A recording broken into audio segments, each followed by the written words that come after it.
Salam sejahtera saya ucapkan kepada para hadirin sekalian. Nama saya Jamie, pelajar SMK Perempuan Methodist. Kod sekolah saya adalah PEB 1107. Di tangan seni tersulam cerita, langkah berdikari merentasi derita. Pada hari ini, saya ingin berkongsi sebuah buku cerita yang sangat menarik dan penuh inspirasi, iaitu novel Pelukis Jalanan karya Temeh Abdullah. Buku ini diterbit oleh Imam Publication pada tahun 2016 dan dijual pada harga RM25 sahaja. Buku ini mempunyai 4 siri, tetapi pada hari ini saya akan bicarakan tentang siri yang pertama sahaja. Buku ini sangat popular kerana telah memenangi beberapa anugerah. Contohnya, Johan Anugerah Popular Berita Harian tahun 2017, kategori bukan fiksyen. Buku ini mengisahkan tentang perjalanan hidup seorang pelajar Malaysia yang merantau ke luar negara untuk melanjutkan pengajian. Namun, dia terpaksa melalui pelbagai cabaran sebelum menemui makna sebenar, kejayaan dan erti kehidupan. Temeh menulis dengan nada yang dekat di hati pembaca, seolah-olah beliau sedang berbual dengan kita. Buku ini juga mengangkat kisah benar yang realistik, membuat pembaca lebih menghargai jerit perih seorang pelajar yang berjuang di perantauan. Buku Pelukis Jalanan mengisahkan pengalaman peribadi penulis sendiri, iaitu Temeh Abdullah, ketika menyambung pengajian dalam bidang seni bina di London. Kisah ini bermula apabila penulis yang merupakan pelajar cemerlang telah menerima beasiswa untuk menyambung pelajaran di luar negara. Semasa penulis dalam pengajian peringkat A-levels, penulis tidak belajar dengan bersungguh-sungguh dalam pelajaran sehingga gagal melepasi ujian akhir untuk keluar negara.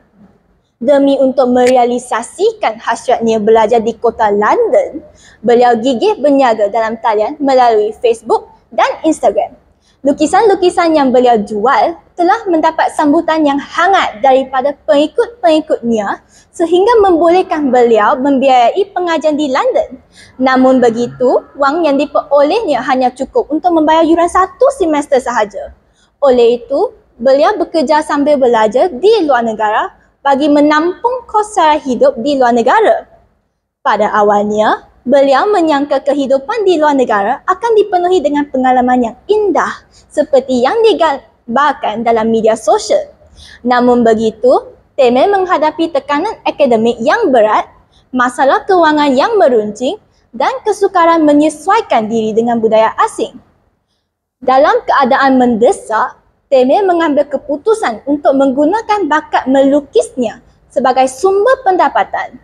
Beliau menjadi pelukis jalanan, melukis potret orang ramai di tepi jalan dan menjual hasil seninya untuk meneruskan kelangsungan hidup. Buku ini kemudian menceritakan kisah Temeh yang berjaya menarik minat syarikat alat tulis Faber-Castell ingin membeli karya beliau. Pada akhir bahagian buku ini, pembaca dihidang dengan pelbagai lukisan yang dilukisi oleh Temeh. Lukisan ini amat mengagumkan saya.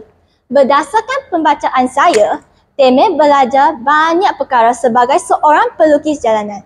Antaranya tentang menghargai bakat sendiri, erti usaha keras serta kepentingan bersyukur dengan setiap rezeki yang diperoleh.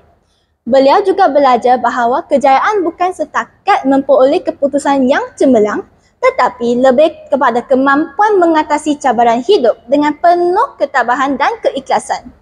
Terdapat beberapa tema utama yang diketengahkan dalam novel ini. Antaranya ialah perjuangan hidup, penghargaan terhadap bakat diri, keyakinan terhadap ketentuan Tuhan, serta pengorbanan dan berdikari di luar negara. Semua tema ini digarap dengan sangat dekat di hati pembaca, terutamanya bagi pembaca yang menuntut ilmu sama ada di luar negara atau di dalam luar negara. Secara keseluruhan, Pelukis Jalanan bukan sekadar sebuah buku kisah hidup, tetapi ia adalah sebuah novel yang sangat berinspirasi kepada banyak anak murid.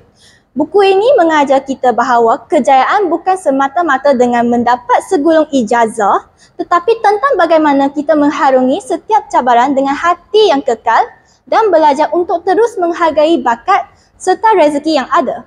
Sekian sahaja bicara buku daripada saya. Sekian, terima kasih.